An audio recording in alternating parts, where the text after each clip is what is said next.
Okay, so a few weeks ago, I got fired from my job as a tax accountant. So I had been working at this office job, working in tax for um, 4 or 5 months, and I didn't make my probation basically, and unfortunately got fired.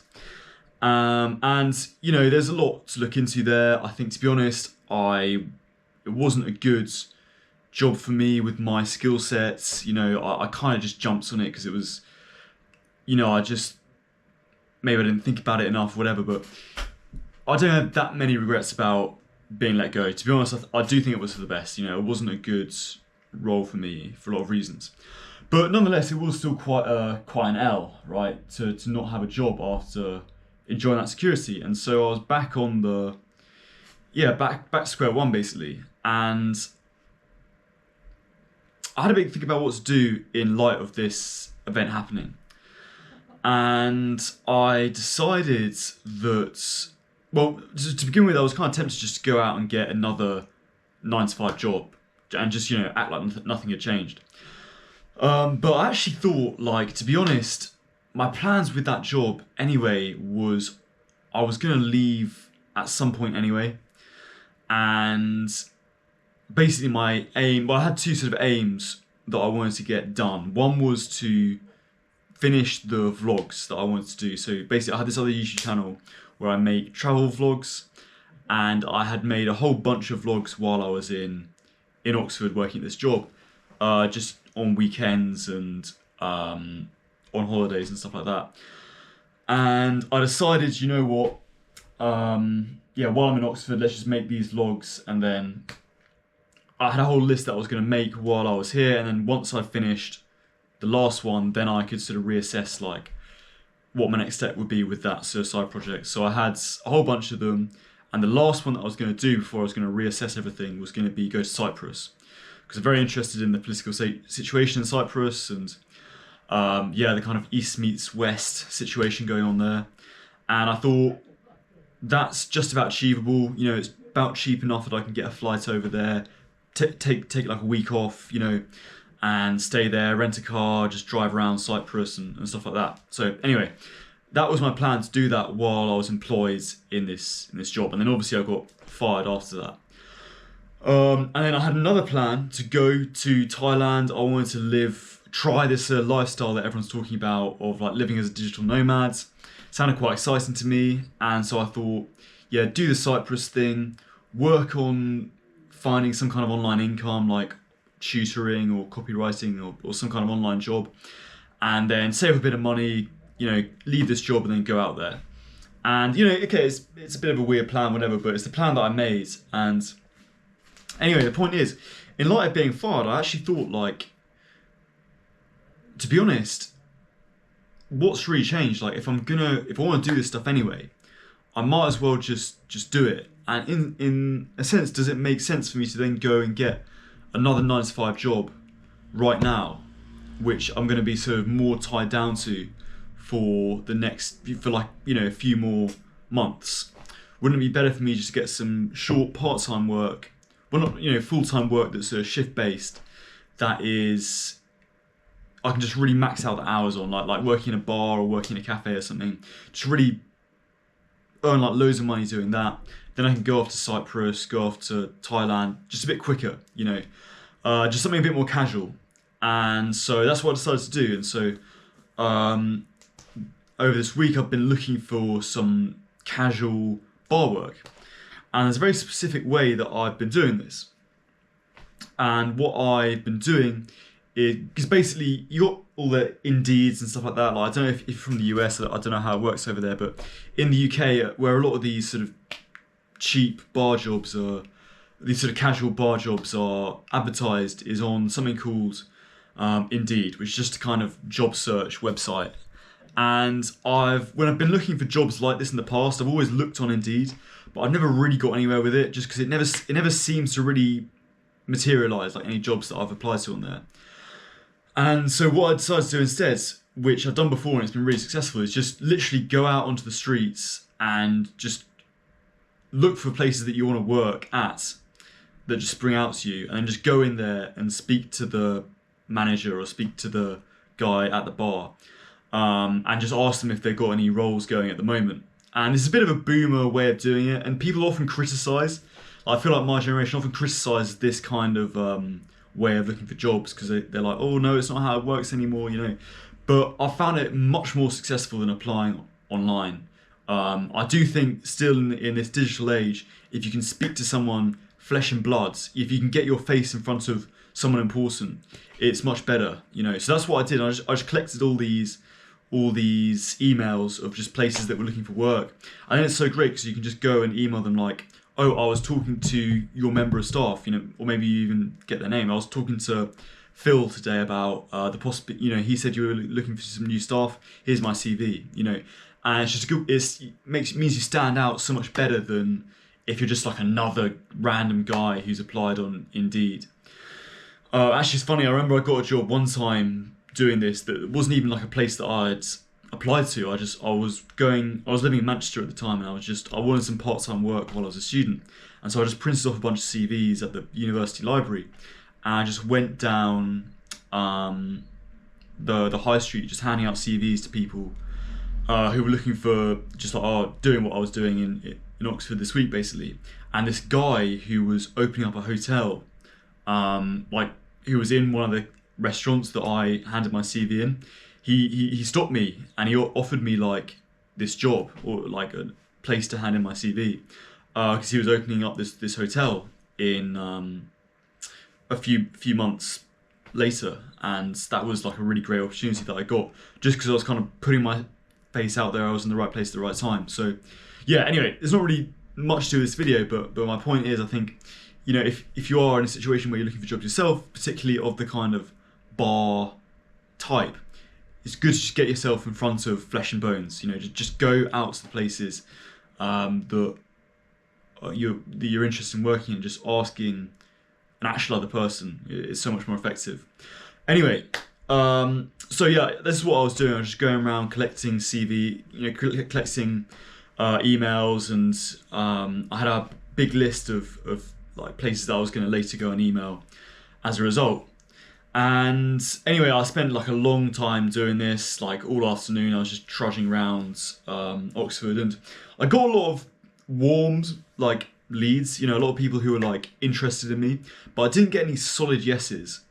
And this was beginning to worry me a little bit, because like, yes, I had lots of great leads, but I didn't have any like I said, I didn't have any solid yeses. And the time frame for me getting a job, like, I have left it a little bit close. I've kind of been very focused on editing these videos from Wales. Like, I did these vlogs that I was talking about, I have on this other YouTube channel. I did one in Wales recently, and I've been spending a lot of time editing them. And so I've let these jobs slide to the back of the picture a bit, and it's okay because I've still got a bit of time to get my act together. But it is, I've recognised that like time is fleeting, and like I should get a job soon. I don't have that much time, and yeah, it was on my mind that like, yeah, it's great, I've got a lot of warm leads, but warm leads isn't necessarily a definite yes, you know. And yeah, like, I've got to really stay focused if I get this, if I'm going to get a job, basically. And anyway, I was walking back, and I was actually going to meet one of my mates to go for a pint, because it was a Friday, and you know, he'd finished work.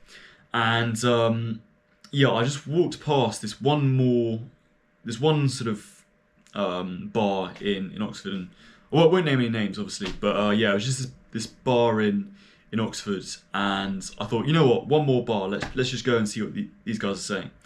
So I walked upstairs, and it's this really cool like sort of bar / nightclub, so there was quite a cool sort of fun vibe in there.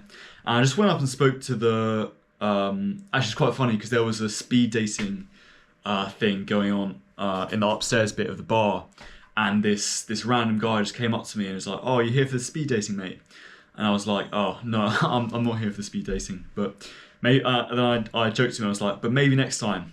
And then he kind of looked at me a bit funny. He didn't really find it very funny. But anyway, I got up to the bar, and I spoke to the lady there, and I was like, oh yeah, do you guys know if you've got any jobs going at the moment?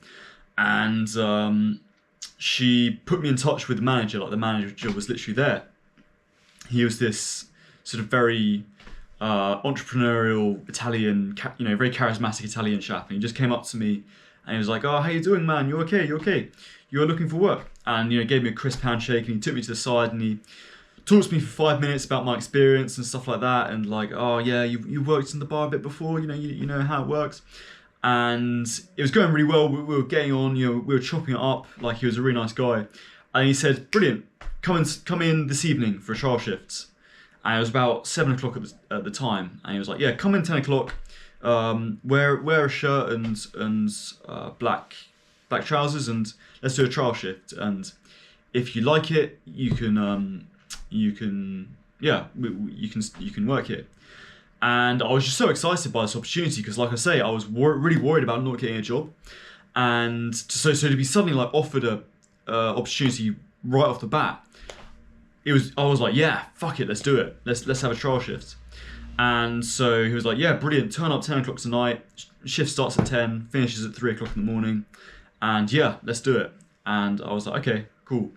And I walked out, and I should have been really happy at this, because I'd secured like a solid job, and like my parents were getting a bit worried about me, and they were kind of, I was kind of palming it off and being like, oh yeah, it's fine, and whatever. So in a sense, I should have been really happy, because like I said, I was a bit worried about it, and I could say to my parents like, what were you so worried about? I've managed to secure a trial shift already. But yeah, I walked out of the bar, and there was a little gut instinct that was kind of a bit wrong in my stomach. And I suddenly thought like that was the wrong thing to do there. Like I got carried away there.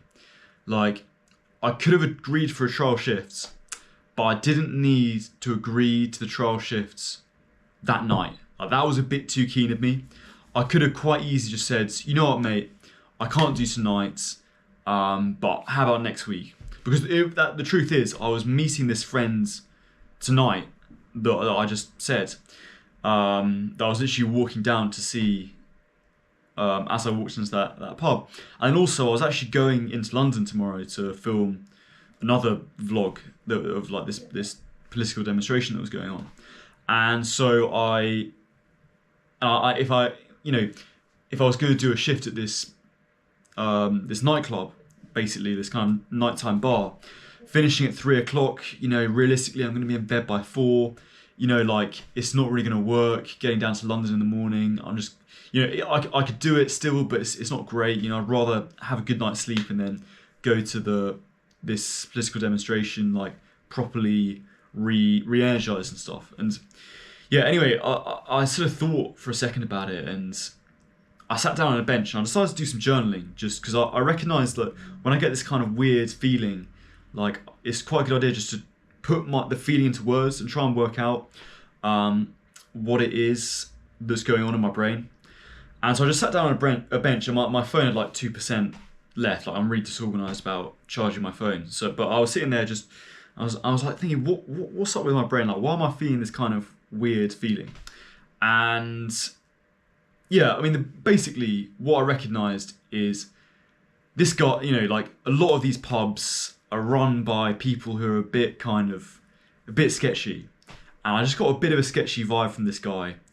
And I had been a bit impulsed by him because he was very charismatic. And now I was in a position where I was cancelling my plans to do this shift that I wasn't even 100% sure that it was a place that I wanted to work at, because the hours were very late and there was all this other stuff. And anyway, I walked back home and I thought about it. My phone died, so I had to stop journaling. Anyway, I got back to my desk and I decided to keep journaling about it. And so I got out a pad of paper, just kept journaling my thoughts. And there was just something not quite right about this job and just doing the trial shift tonight. And I thought, like, should I walk back and cancel that trial shift and reorganise it for another time? And I thought, like,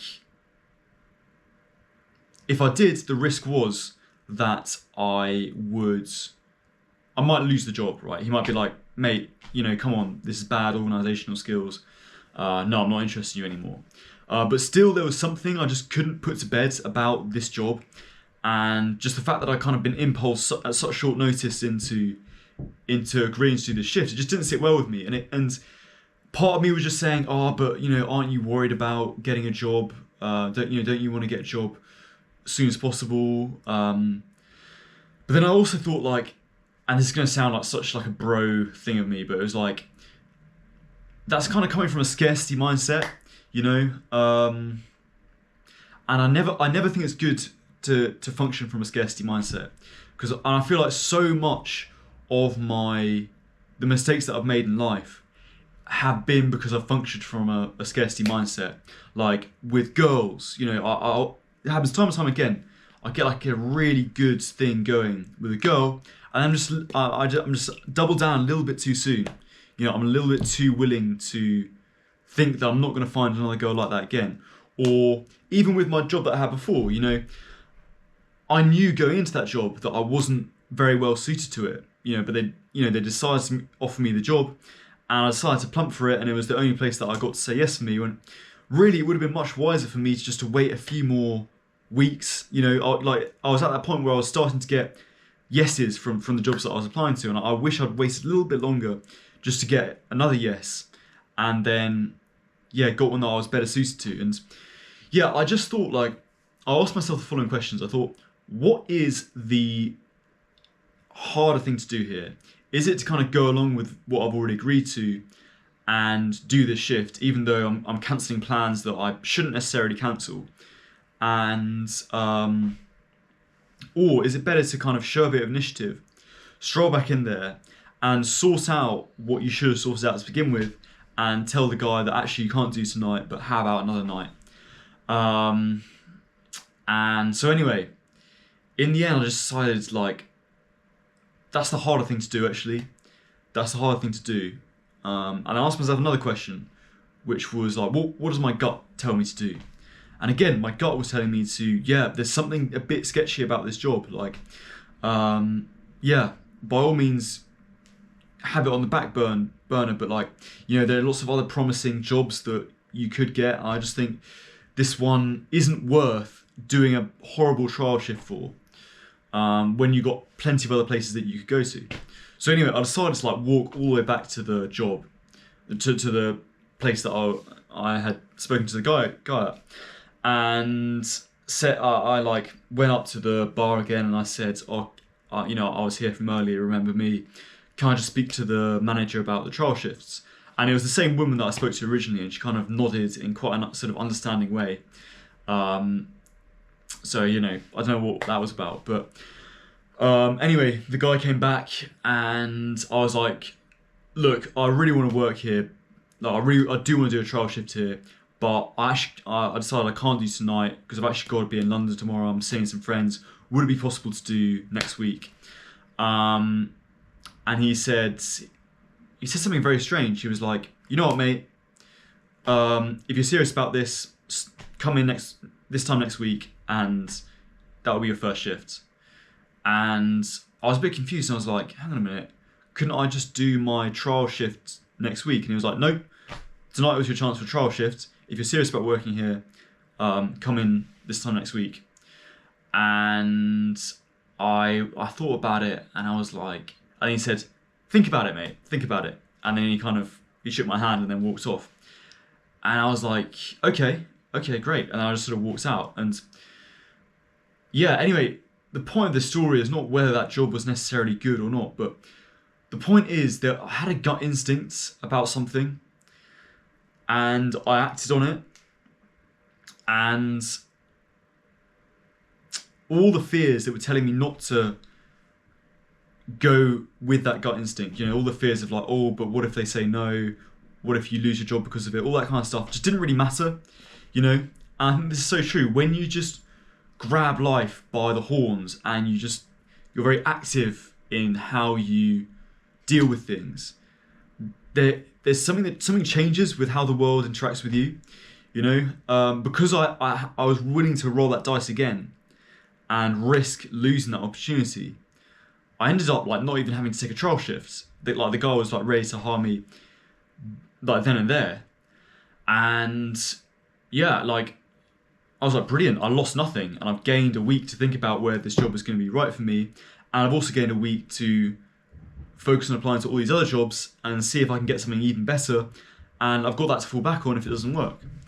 And so it's a really nice position to be in. So yeah, I just wanted to remind you guys basically to